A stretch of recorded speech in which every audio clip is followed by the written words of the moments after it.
Next landform created by glacier is moraines. Moraines.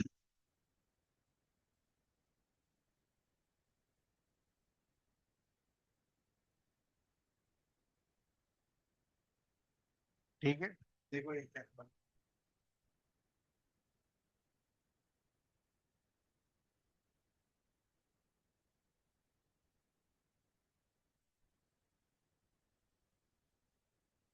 दो hill side और बीच में रास्ता। ठीक है।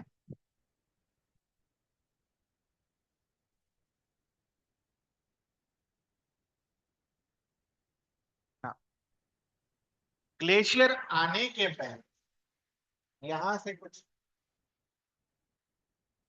मिट्टी लुढ़क कर इधर आया हो, डेब्रिस लुढ़क कर नीचे आया होगा ग्लेशियर आने के पहले। ठीक है। अब ध्यान देने वाली बात है, ग्लेशियर जब इधर से धीरे धीरे मूव करेगा, व्हाट विल हैपन, इसको साइड करेगा और खुद आगे की तरफ क्या करेगा, साइड में बना, इसलिए इसको क्या बुलाओगे, लेटरल। ठीक है। तो ग्लेशियर सामने की तरफ करेगा और साइड में ये मिट्टी जमा होगी, hence it will be called as lateral। Lateral moraine is sides of glaciers, along the sides of glaciers। ये मिट्टी वाले स्ट्रक्चर्स को मोरेन्स बोलेंगे। डेब्रिस वाला जो स्ट्रक्चर यहाँ बना हुआ है ना बेटा, इसको मोरेन्स बोलेंगे, मोरेन्स। ठीक है।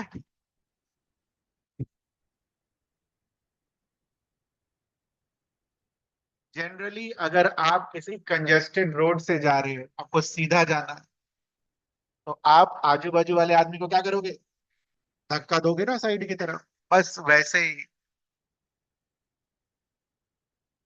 आज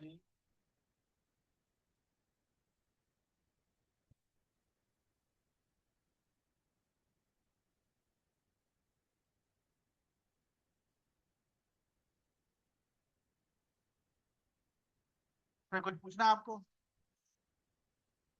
next, there is a possibility कि मटेरियल लुढ़क कर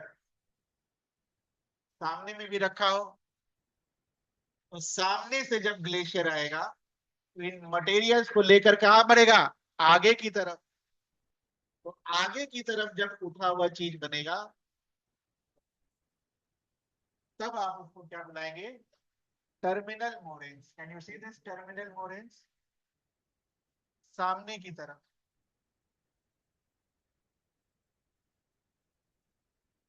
found at the end of glaciers,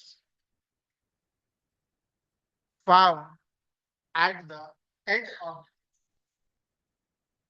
glaciers.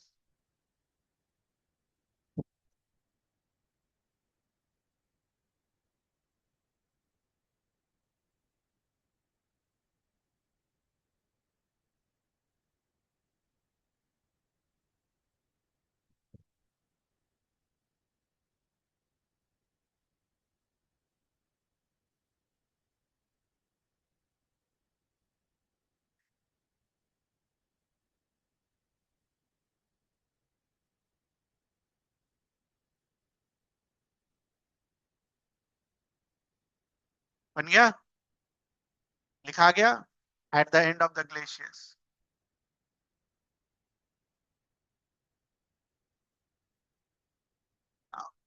ऐसा भी पॉसिबिलिटी है कि रास्ता थोड़ा चौड़ा रहे,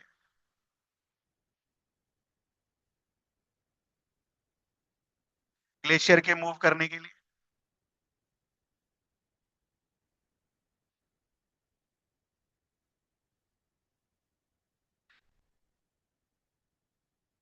ये ध्यान से देखना।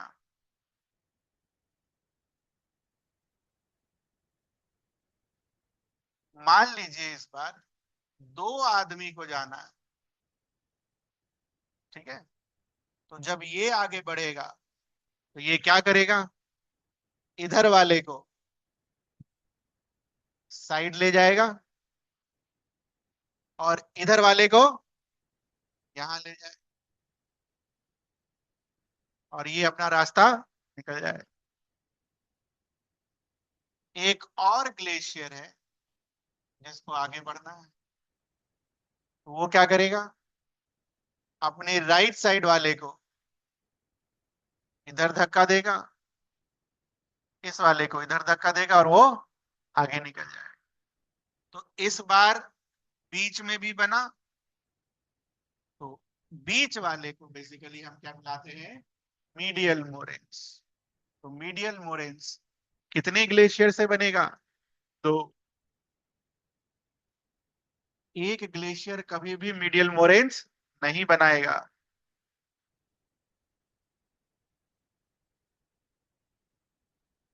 तो क्या लिखना है, when two glacier meet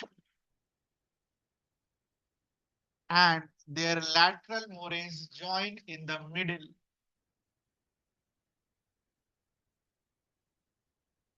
when two glaciers meet and their lateral moraines join in the middle,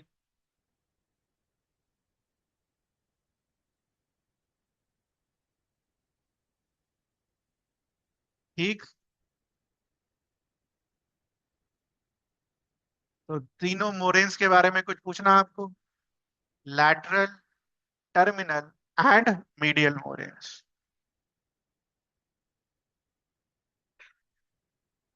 ठीक है। तो बुक की हार्ड कॉपी आनी शुरू हो गई है, देखना मिलेगा तो ले लेना, थोड़ा टाइम लगेगा, यही सब है।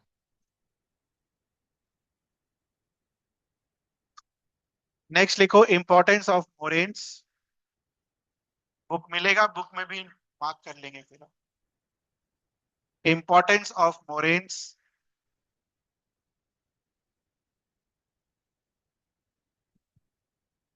help scientists to understand past movement of glaciers,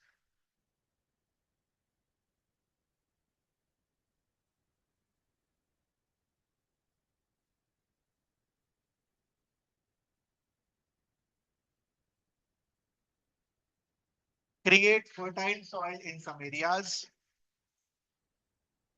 create fertile soil in some areas,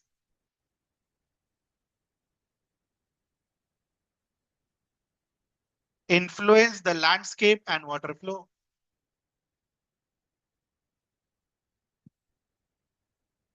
influence the landscape and water flow,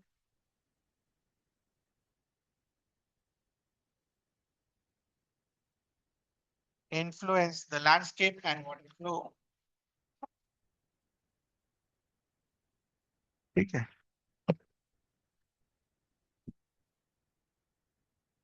और कभी कभी ये बोल्डर्स अगर बहुत बड़े बड़े डिपॉजिट हो गए बेटा सामने में, तो इधर से उधर जाना difficult, they can block valleys, they can block valleys,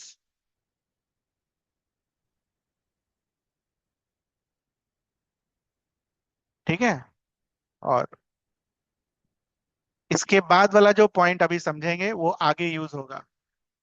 तो आप देख रहे हो ग्लेशियर के चारों तरफ क्या क्रिएट हो गया, एक तरीके का डैम। तो कल को जब ग्लेशियर मेल्ट होगा क्या दिखेगा, पानी। तो इस तरीके से जब ग्लेशियर मेल्ट होता है, पानी में कन्वर्ट होता है, इस लेक को बुलाते हैं ग्लेशियल लेक। आगे आएगा उस समय मार्क कर लेना। तो ग्लेशियल लेक कैसे बनता है ये क्लियर है आपको। आज के दिन में ना ग्लेशियर है, कल को वो पिघलेगा, पिघलेगा तो वहां क्या होगा, पानी, रुका हुआ पानी इज लेक। पानी बना कैसे, ग्लेशियर से, तो ग्लेशियर लेक,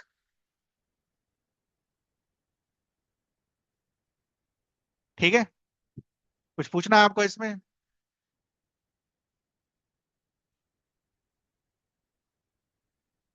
ये हो गया हमारा इधर वाला भी कंप्लीट, बाकी अंडरलाइनिंग। चलो थिंक अबाउट इट, थिंक कीजिए थोड़ा।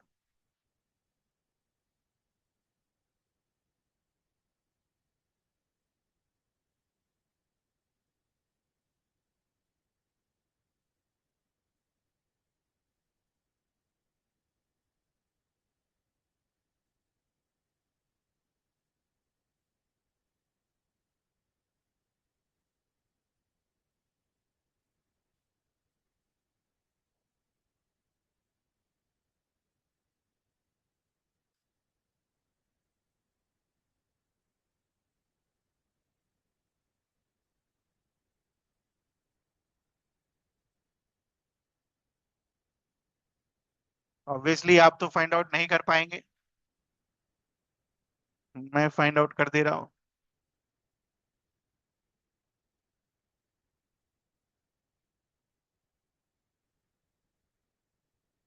Cloud burst.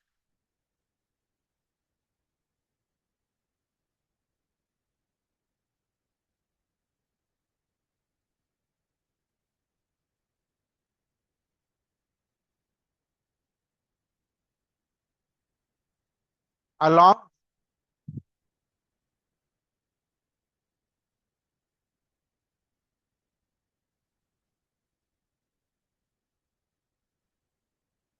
GLOF, glacial lake outburst flood. GLOF नीचे है, मेरा चेहरा मत देखिए।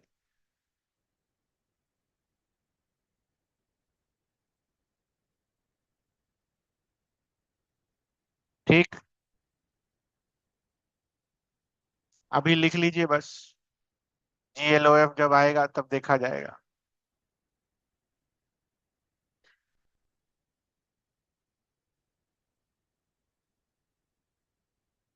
यहाँ लिख लीजिए लेटर आफ्टर दिस।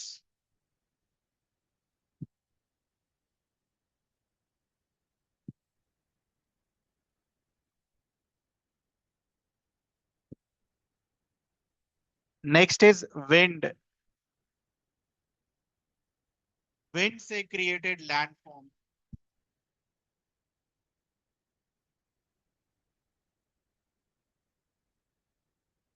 विंड से क्रिएटेड लैंडफॉर्म।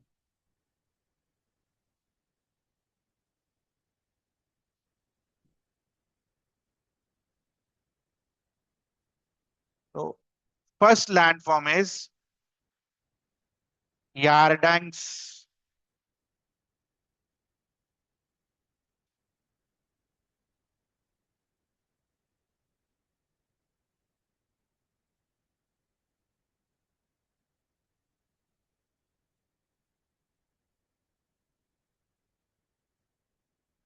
देखो ये कैसे बनता है।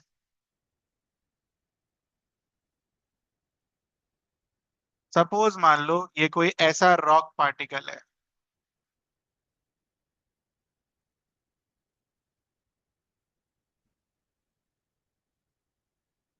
ठीक है।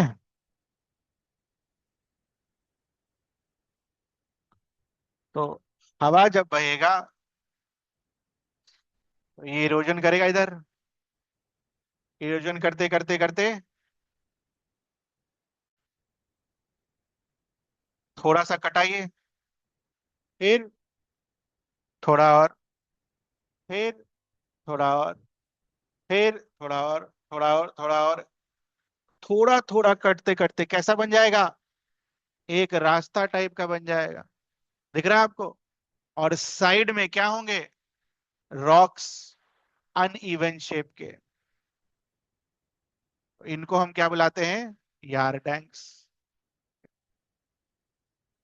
होते क्या है ये, रॉक रिजेस। रॉक रिजेस,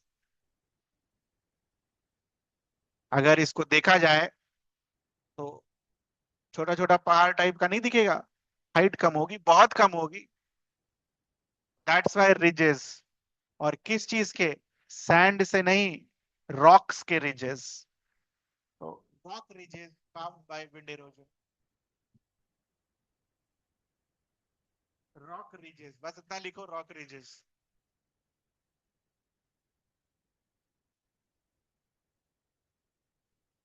ठीक है। Next is वेंटिफैक्ट्स।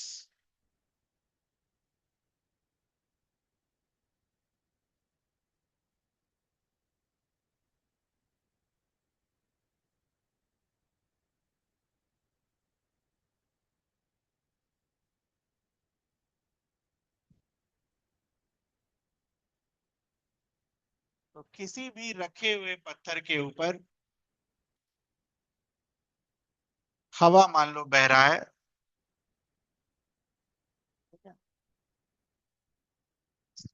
टच करते हुए। ठीक है। तो हवा का जो सतह होगा जब यहां टच करेगा तो उसका स्पीड क्या होगा? कम। तो आगे वाला जो हवा होगा उसकी स्पीड क्या होगी? कम। और पीछे वाले की स्पीड क्या होगी? ज्यादा। तो इधर क्या होगा? ज्यादा इरोजन। इधर ज्यादा इरोजन हो रहा है, इस तरफ कम इरोजन हो रहा है। जिधर ज्यादा होगा उसका मतलब ज्यादा गड्ढा, कुछ ऐसा। जो चीज ऐसी हुई करती थी इरोजन के कारण,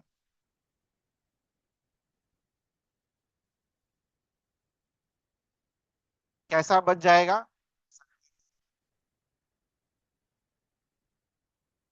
तो जो रॉक जो पहले फ्लैट हुआ करता था उसका शेप इस तरीके से चेंज हो जाता है। इसको हम क्या बुलाते हैं?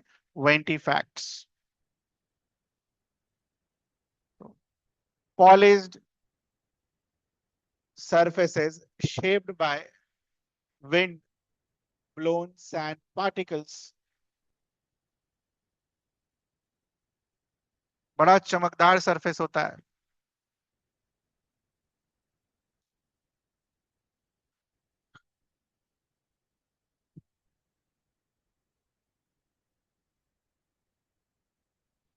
Polished rocks shaped by wind carrying sand particles, wind blown sand particles, wind carrying sand particles। जैसे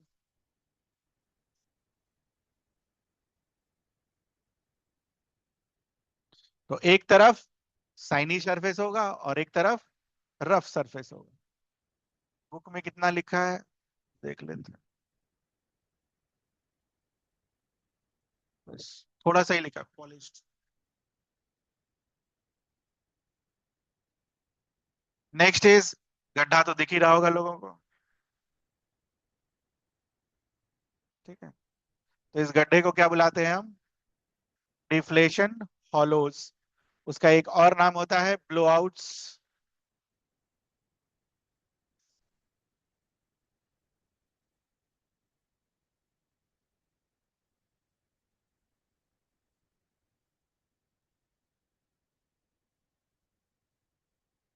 इसके लिए क्या लिखना है? Shallow depressions. शैलो मतलब ज्यादा गड्ढा नहीं होता है, थोड़ा गड्ढा होता है, शैलो।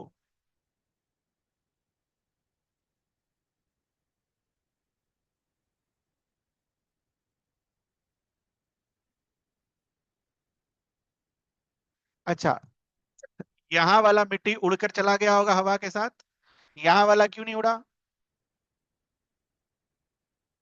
क्योंकि यहाँ वाला मिट्टी टाइटली बाउंड होगा, यहाँ वाला मिट्टी लूजली बाउंड होगा। एक लाइन लिखो, shallow depression form when loose soil particles loose soil particles are removed by strong winds, are removed by strong winds।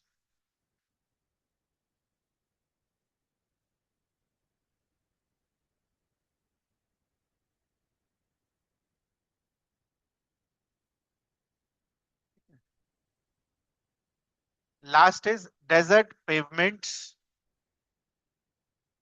Desert pavements, ये आसान है। तो सॉइल के आसपास क्या होता है? पत्थर। अगर सारा सॉइल हटा दो तो क्या बचेगा? पत्थर। सा फ्लैट सरफेस कैसे बना? Left behind after final particles are blown away by wind. Left behind after finer particles are blown away.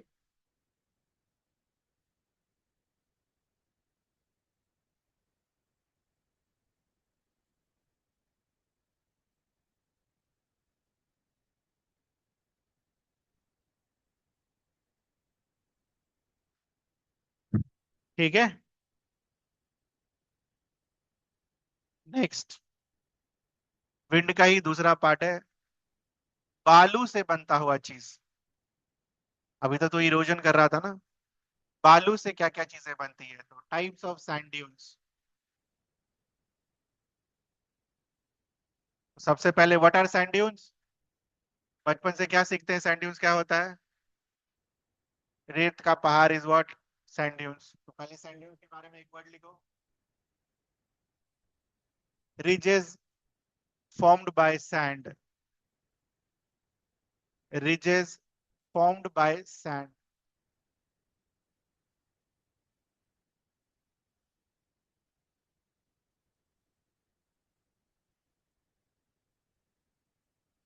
पहला इज बर्चन। डायग्राम बना लेना उसका। अच्छा,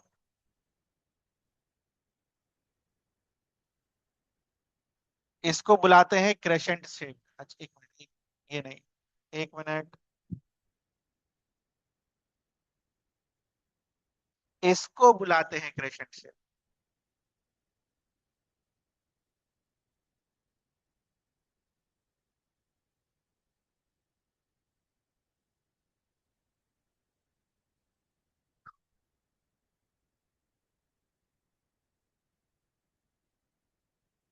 बस नाम लिखो, बर्चन्स।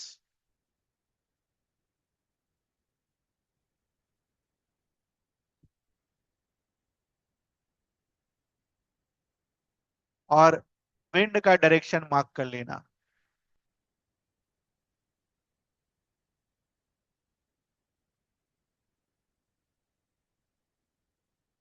विंडवर्ड साइड का मतलब क्या हो गया?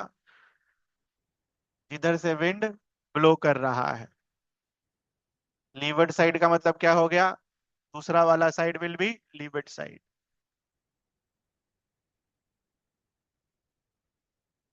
आप बस डायरेक्शन मार्क करिएगा, इतना काफी है आपके लिए। Next is longitudinal dune. Longitudinal dunes.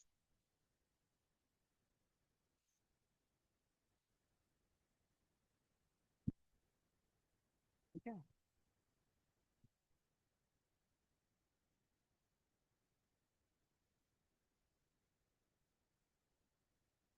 ये थोड़ा समझाना आसान है।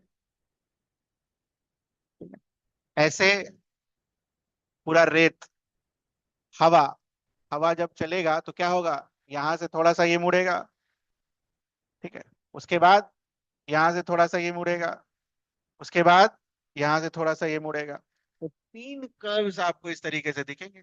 एक ऐसा, इसके बगल में एक ऐसा, उसके बगल में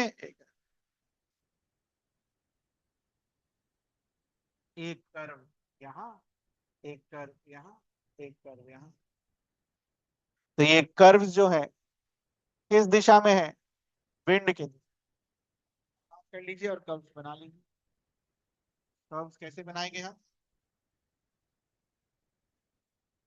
ऐसे। फिर दूसरा, फिर तीसरा। बस। और इंपॉर्टेंट है विंड का डायरेक्शन मार्क करना। This is your direction of wind.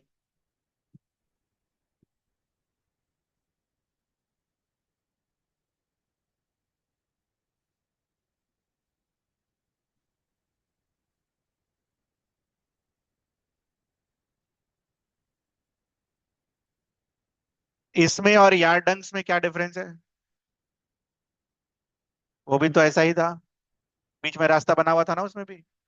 उसमें और इसमें क्या डिफरेंस है? वहां वो रॉकी पत्थर का था, ये क्या जिससे बना हुआ है? सैंड से।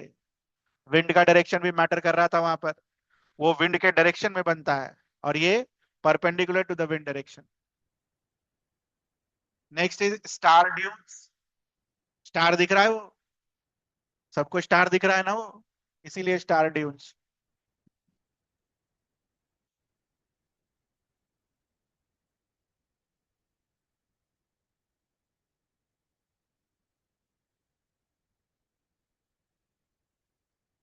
कैसे बनाओगे?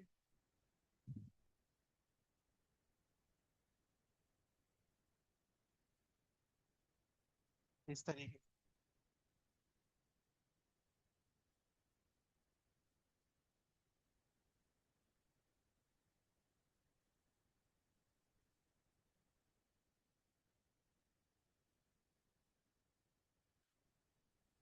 Star dunes. तो हर तरफ से बालू आएगा और वहां पर जाकर क्या बनेगा उसका? पीक। के लिए एक वर्ड लिख देना, wind from all direction. Wind from all direction, तो यहां पर देखो, हर डायरेक्शन से हमने बालू उठा कर लाए, इधर से भी लाए, इधर से भी लाए, इधर से भी, इधर से भी, पीछे से भी, हर डायरेक्शन से बालू उठा कर लेकर आए। Wind from all direction. The last one is parabolic dunes. Parabola दिख रहा है आपको वहां पर?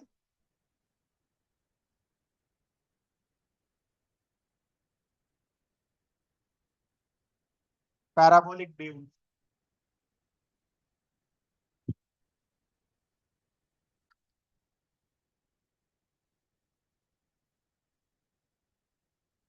ध्यान ये रखना है कि पैराबोलिक ड्यून्स के दोनों साइड क्या होगा?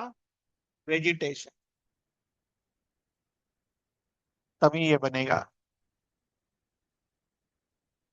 अरे कोई ऐसा चीज भी तो होना चाहिए ना जो बालू को जकड़ के रखे। हवा जब आपका चलेगा, देखो विंड का डायरेक्शन क्या बनाया है ये, हवा चलेगा तो यहाँ पर अगर प्लांट्स नहीं होगा तो यहाँ का भी तो बालू साथ में चला जाएगा ना। ऐसा कभी बनेगा ही नहीं, वो हमेशा क्या बनेगा? फ्लैट। ये इसलिए बना ताकि यहाँ पर वेजिटेशन था, दैट्स वाई। वहां का बालू होल्ड करके रखेगा वो।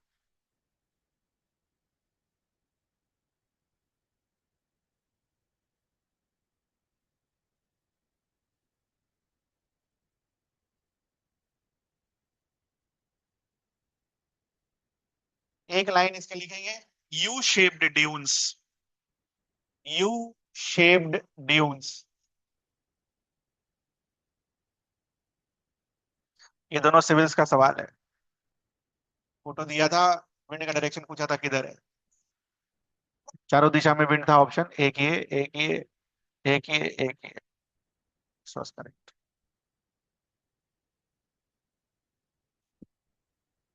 U shaped dunes. और इंपॉर्टेंट क्या है इसके लिए? होने में क्या होना चाहिए? वेजिटेशन। बिना उसके ये नहीं बनेगा।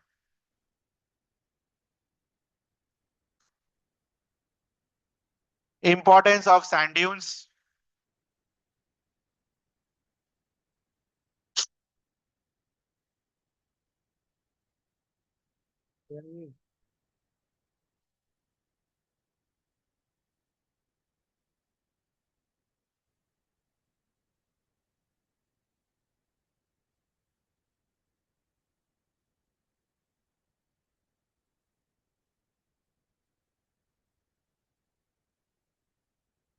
लिख लो यार जो लिखा हुआ है, इंपॉर्टेंस जैसा 1 2 3 4 करके सब।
हो गया।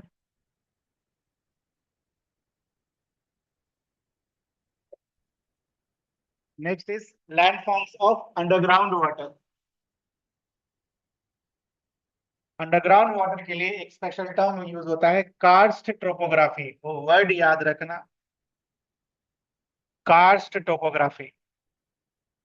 KARSTTOPOGRAPHY।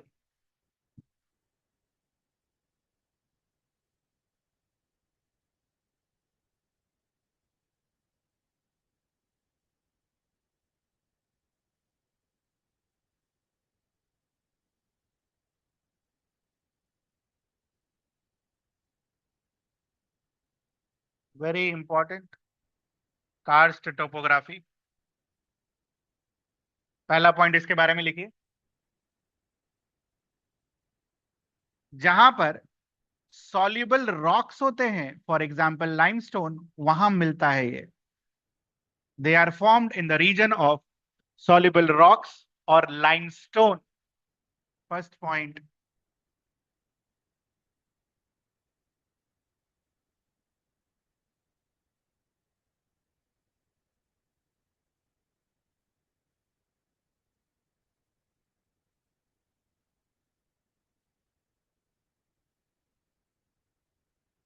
सेकेंड पॉइंट में लिखो how they are formed.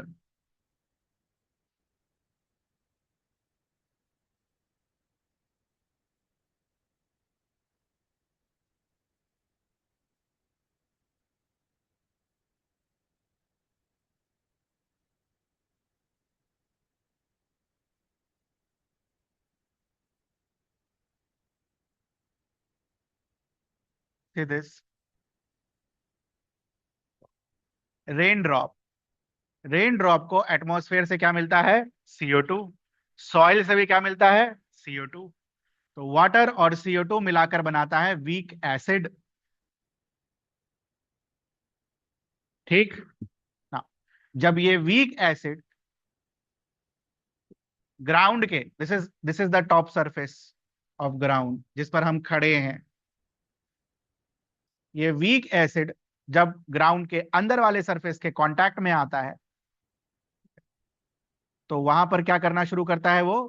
Chemical reaction. Chemical reaction करते करते काफी ईयर्स, मिलियन ईयर्स में इस तरीके के स्ट्रक्चर को वो डेवलप करता है। ठीक है? तो बेसिकली केमिकल रिएक्शन में ये जो पानी है, यहाँ के वाटर को क्या बना देता है? सॉरी, यहाँ के रॉक को क्या बना देता है? सॉल्युबल, पिघला देता है rock.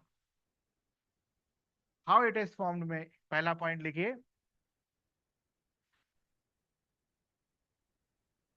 Rain water after absorbing CO2 becomes acidic।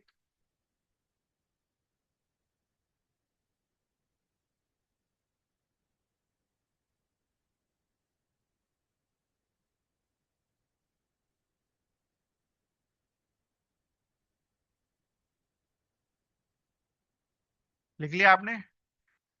Rain water after absorbing CO2 from atmosphere becomes acidic।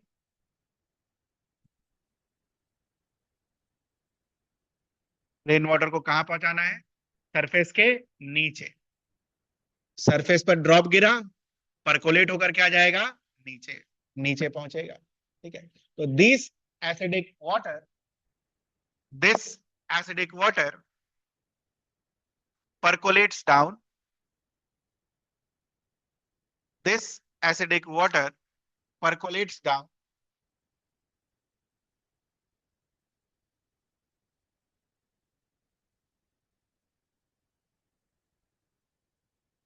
reacts with the rocks, या reacts with underground soluble rocks, reacts with underground soluble rocks,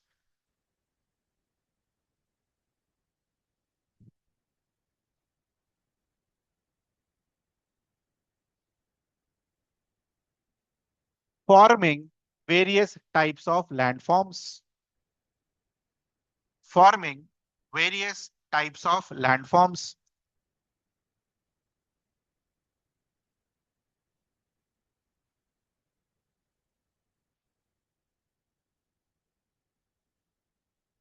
तो पहले types में लिखिए caves, पहले types में caves.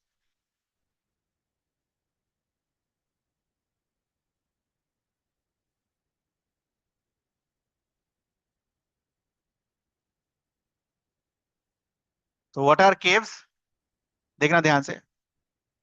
ऊपर तो जमीन है, नीचे पानी गया, पानी रॉक को क्या कर दिया, घुलाकर खत्म कर दिया, तो अंदर में क्या बचेगा, खोखलापन।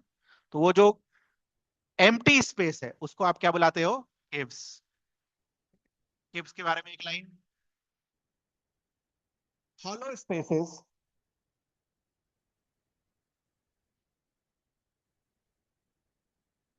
beneath the earth's surface, hollow spaces beneath the earth's surface formed when rainwater dissolves the rock. When rainwater dissolves the rock,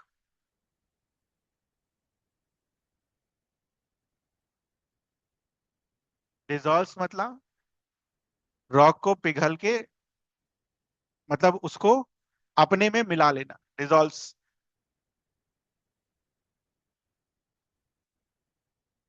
Second one is stalactite, C, stalactite, C। दोनों नाम एक जैसे हैं, आजू बाजू वाले, 2 और 3।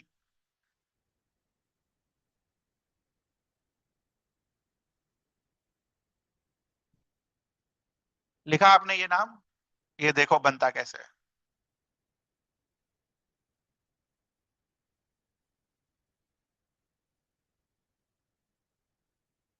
तो मान लेते हैं ये हमारे ग्राउंड का सरफेस है,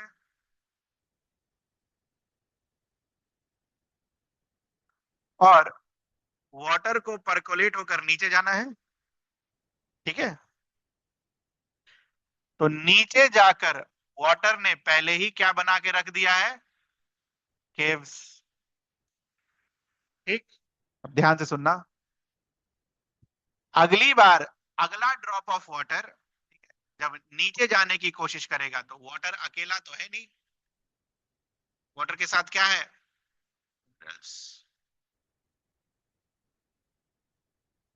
तो कुछ ड्रॉप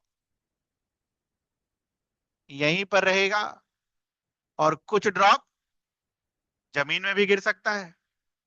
सूखने के बाद यहां क्या रहेगा, मिनरल्स।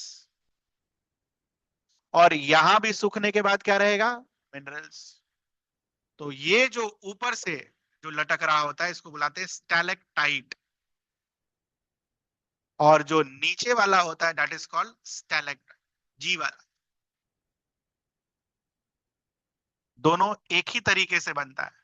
जो ड्रॉप ऊपर रह गया वो सी, जो ड्रॉप नीचे रह गया वो जी।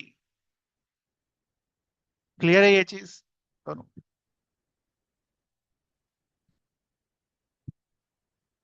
स्टैलेक्टाइट के लिए लिखो,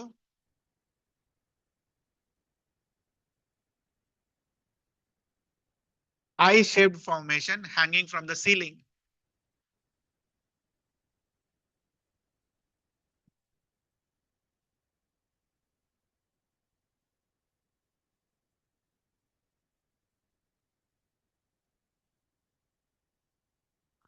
उसके बाद 3 नंबर पर जी वाला लिखो, जी और सी गोल घेर लेना।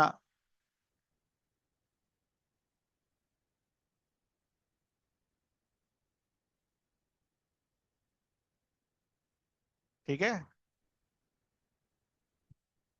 जी के लिए लिखो rising from ground, rising from ground.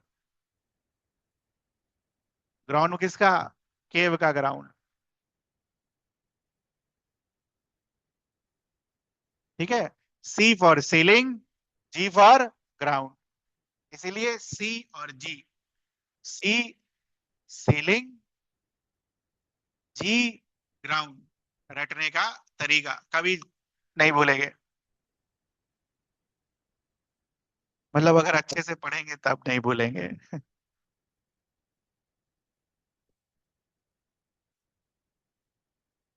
ठीक है।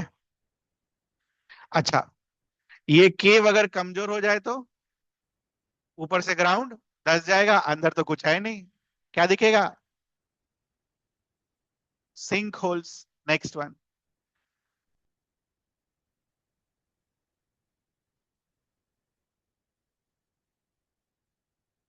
सिंक होल्स,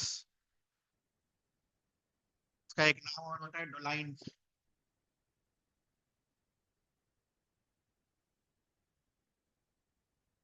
ठीक है, कैसे बनेगा? when the ceiling will collapse, वो लिख लो।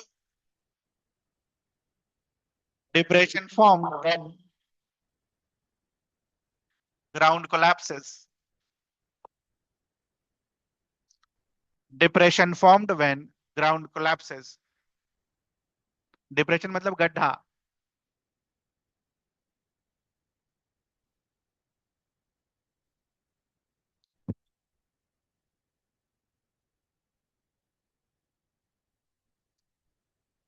ठीक है, केव में पानी बहेगा तो underground rivers.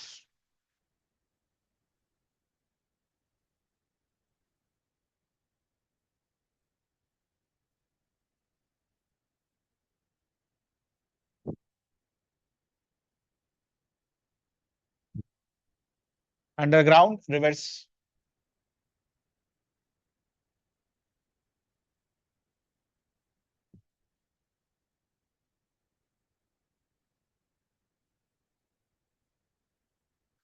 Next, importance of landforms form due to underground water, या फिर इंपॉर्टेंस ऑफ कास्ट टोपोग्राफी। पांचों छाप लीजिए।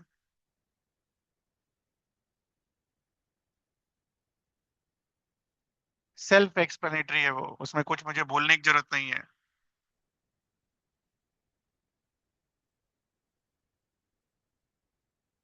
अगले साल के लिए भी तैयार रहिएगा।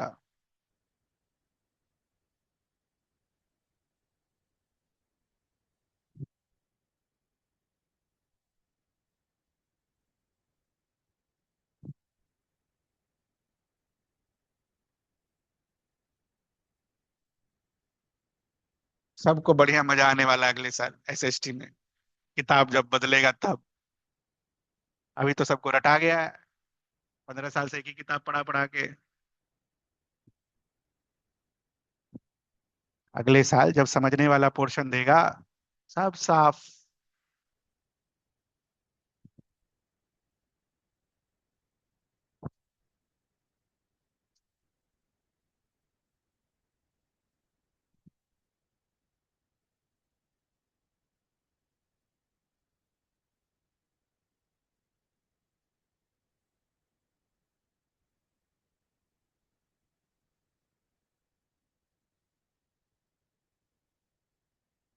बुक मिल जाएगा, बढ़िया से बुक रखना, अंडरलाइन वाला देना मत किसी को। पता नहीं वो क्या रहेगा नहीं रहेगा, बार बार मैं ये चीज बोल रहा हूँ, रखना अपने पास।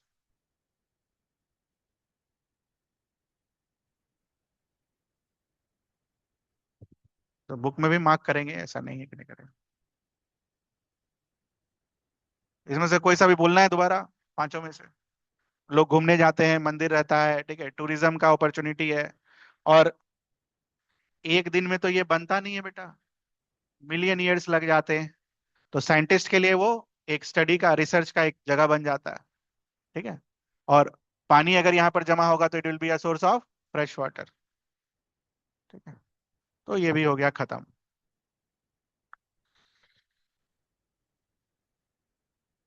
The last part of the section is disaster.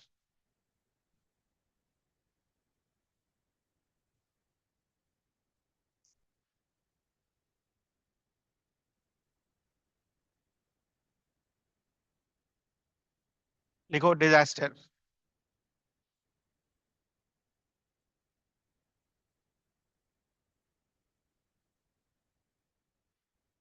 Disaster में कौन कौन से डिजास्टर हमारे हैं सिलेबस में? पहला इज लैंडस्लाइड। देखो, one landslide, second one is avalanche, मट्टी गिरा तो लैंडस्लाइड, ये बर्फ ऐसा गिरा तो avalanche. Third one is glacial lake outburst floods, पानी गिरा तो ये फ्लड, सब गिर ही रहा है, दिख रहा है आपको, और सब पहाड़ पर।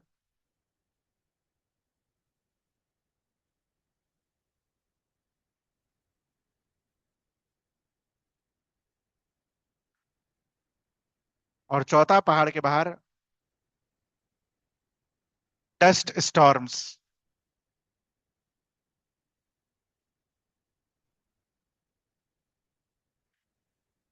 तो ये चार डिजास्टर हैं आपके सिलेबस में, चारों को बढ़िया से है ना। क्या क्या पढ़ना है डिजास्टर के लिए, क्या होता है, कैसे कॉज होता है, रीसेंट कुछ एग्जाम्पल्स, और कैसे उसको ठीक कर सकते हैं। ठीक है। तो पहला, लैंडस्लाइड्स कहाँ होगा? मुंगेर में होगा लैंडस्लाइड। फ्लैट एरिया में कहाँ होगा? हिली रीजन में। ठीक है, तो लिखो लैंडस्लाइड्स, हिली रीजन।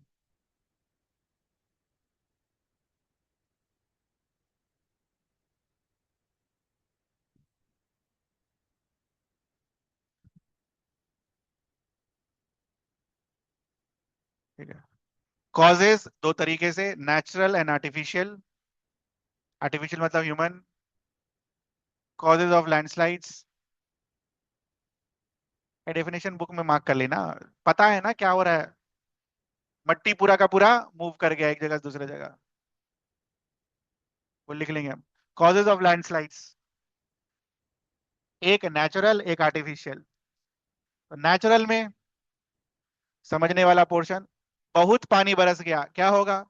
मिट्टी लूज हो जाएगा और नीचे आएगा, तो पहला cause is heavy rainfall.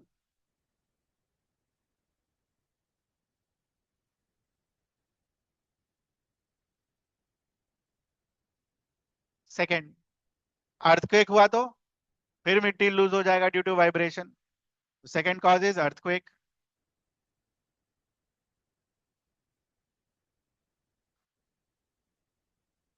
Third cause is volcanic eruption, again vibrations due to volcanic eruptions.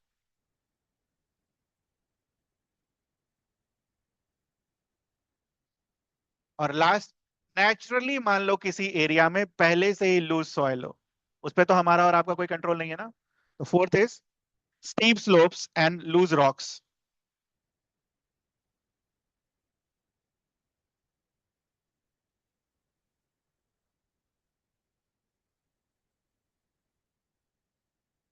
ये तो हो गया नेचुरल। हम कैसे कंट्रीब्यूट करते हैं लैंडस्लाइड में? ठीक है। तो पहाड़ बेसिकली क्या बना है, जाइए घूमिए मौज करिए, वहां अगर घर बना देंगे पहाड़ काट के, एक आध दो में तो कोई फर्क नहीं पड़ेगा। लेकिन अगर पांच छह घर वहां पर अगर बन गए, 10 15 20 25, कल को एक आध सौ, वहां का सॉइल क्या होगा? लूजन अप। और फिर किसी दिन बारिश वगैरह हुई या कुछ भी ऐसा हुआ जिस दिन वो अपना जो ग्रेविटी वाला जो लक्ष्य है वो लूज कर जाएगा, सॉइल गिरेगा और क्या होगा? लैंडस्लाइड्स। तो पहला रीजन इज कंस्ट्रक्शन। हम कैसे लैंडस्लाइड में कंट्रीब्यूट करते हैं? कंस्ट्रक्शन, किसी भी चीज का कंस्ट्रक्शन, घर का, रोड का, किसी भी चीज का, लैंडस्लाइड्स। सेकंड, तो पहाड़ पर मान लो सोना मिल गया, क्या करेंगे हम? सारा पेड़ काट देंगे और सोना निकाल लेंगे, अगले दिन आपको ले जाएगा, सदा सर्वदा के लिए सुला देगा। ठीक है। तो second one is deforestation.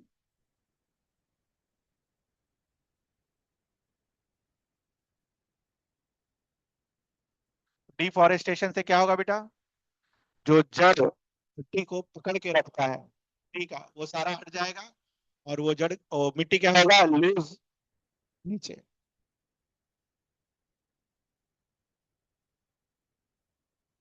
Mining,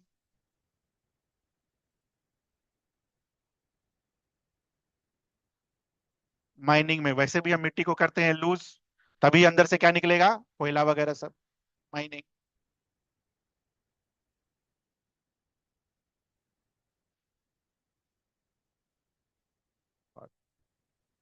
एक इंपॉर्टेंट रीजन ये भी होता है, जैसे मान लो ठीक है घर वर आपने बना लिया, बट आपने पानी निकलने का रास्ता नहीं छोड़ा, तो पानी कहीं ना कहीं तो जाएगा। तो पानी अगर कहीं गया तो इसी सारे रीजन में जाएगा। तो इस रीजन में अगर वो गया तो सॉइल को क्या बनाएगा, लूज। उसके लिए आप क्या लिखते हो, पुअर ड्रेनेज। नाली वगैरह का रास्ता नहीं छोड़ा आपने, पानी निकलने का रास्ता नहीं छोड़ा, तो पानी सॉइल को क्या बना देगा, लूज। ठीक है, तो this is it, causes of landslides.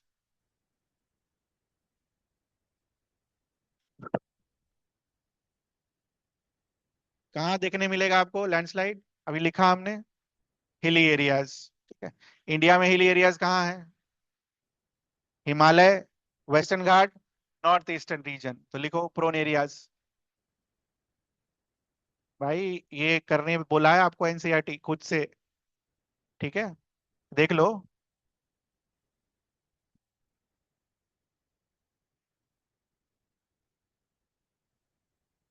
ये रहा, ये आपको ऊपर समझाया और फिर बोला ये सब खुद प्रोजेक्ट वर्क में करो। इंडिया में कहाँ दिखेगा लैंडस्लाइड, कैसे बच सकते हैं, अभी रिसेंट एग्जांपल्स क्या क्या है उसके, ठीक? तो वो करके दे दे रहे, कुछ करने की जरूरत है नहीं, बस पढ़ना है और कुछ नहीं करना है। Prone areas, hilly areas, India में हिली एरियाज कहाँ पर, Himalaya, western Ghat, north eastern region, तो लिखो तीनों region, Himalayas, western Ghats, north east. ऐसा नहीं है कि बाकी जगह नहीं आ सकता है, लेकिन इन जगहों पर क्या होगा, बाकी जगहों से ज्यादा आएगा।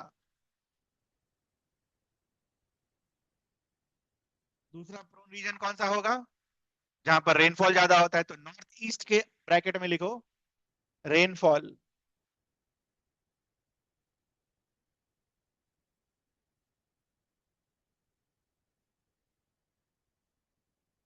और तीसरा प्रोन एरिया जो आप लिखोगे, देखो दो कैटेगरीज में हमने डाला, हिल के लिए हिमालयस और वेस्टर्न घाट्स, नॉर्थ ईस्ट बहुत बारिश होता है इसीलिए वहां लैंडस्लाइड प्रोन एरिया है। तीसरा, एक्सेसिव डेवलपमेंटल प्रोजेक्ट्स या फिर एक्सेसिव कंस्ट्रक्शन, वो भी एक प्रोन एरिया है लैंडस्लाइड का, एक्सेसिव कंस्ट्रक्शन, एक्सेसिव कंस्ट्रक्शन।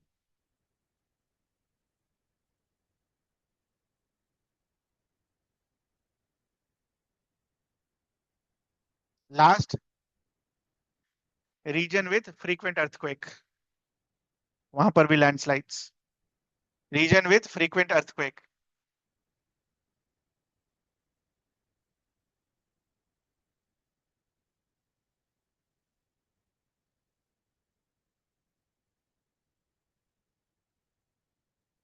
कैसे बचा जा सकता है अर्थक्वेक, इससे लैंडस्लाइड से, कॉमन सेंस बिना देखे बताओ, हुआ क्यों ये, मट्टी लूज होने के कारण। तो मिट्टी को टाइटली कैसे रख सकते हैं हम, पेड़ लगा के, तो पहला रीजन कैसे होगा, ठीक, afforestation.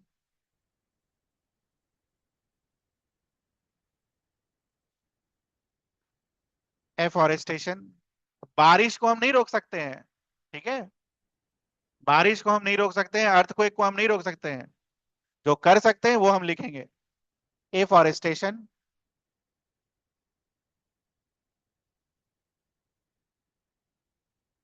Second one is proper drainage, पानी को निकलने का रास्ता बढ़िया मिलना चाहिए, प्रॉपर ड्रेनेज। हमेशा ध्यान रखना होता है कहीं भी कंस्ट्रक्शन में, घर के भी कंस्ट्रक्शन में, पानी को निकलने के लिए बढ़िया रास्ता होना चाहिए, क्योंकि अगर नहीं हो, मान लो छत पे पानी जाम हो गया, क्या होगा, चूने लगेगा। ठीक है, जैसे मान लो आपने घर में वाटर पाइपिंग करा रखी है, आपने ढंग से रास्ता अगर नहीं दिया पानी को बाहर निकलने का, या फिर कहीं पाइप में लीकेज है, तो क्या होगा, पूरा दीवार खत्म। तो पानी को हमेशा बढ़िया रास्ता देना होता है निकलने के लिए, तो प्रॉपर ड्रेनेज। उसके बाद और क्या क्या किया था जो हुआ था लैंडस्लाइड? घर वर बना दिया था बहुत। कंस्ट्रक्शन कम करना है, ये नहीं लिखना कि नो कंस्ट्रक्शन, हाँ, कम करना है।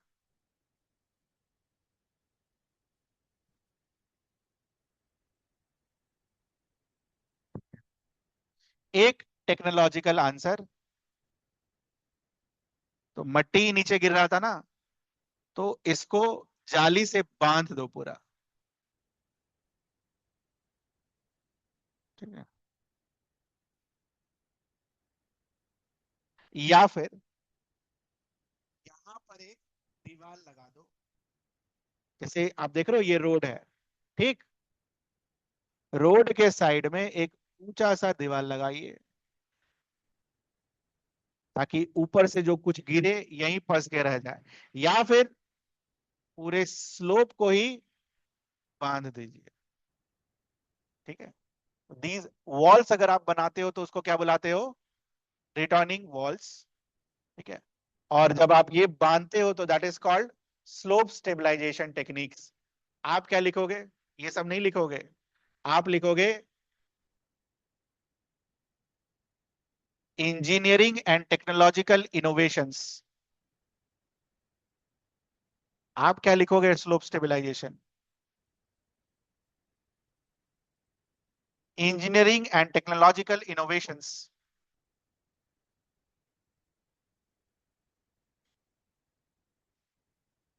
Engineering and technological innovations. और जहां जहां पहाड़ है वहां वहां पर क्या लगाओ? अर्ली वार्निंग सिस्टम, कि भाई आज बारिश ज्यादा हुई है, उधर से जाने का नहीं। ठीक है, इससे लोगों की जिंदगी क्या कर सकते हैं, आप बचा सकते हो। Early warning system. लैंडस्लाइड नहीं रोक पाओगे आप अगर हुआ तो, लेकिन लोगों को मरने से आप बचा सकते हो, कि आज बारिश ज्यादा हुई है, उस एरिया का सॉइल काफी लूज होता है, एरिया से आज आप मत जाओ। ठीक है, एग्जाम्पल छापिए। कैसे लिखेंगे? टाइम, जगह का नाम, स्टेट का नाम, region. August 2023, Shimla, Himachal Pradesh, due to rainfall.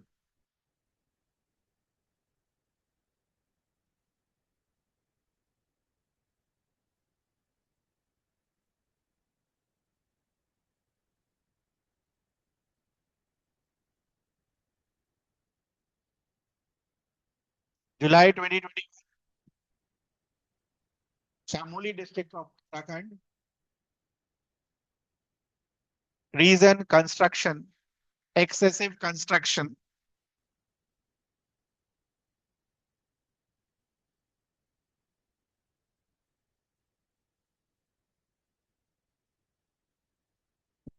अगस्त 2018, केरला,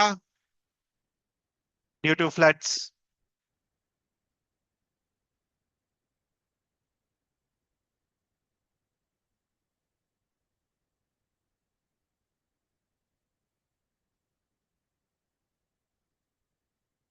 ठीक है, तीन डिजास्टर और बच गए हैं, उन तीनों को कंप्लीट करेंगे हम और फिर अगले चैप्टर में चलेंगे। ठीक है, यहाँ तो कुछ पूछना है आपको?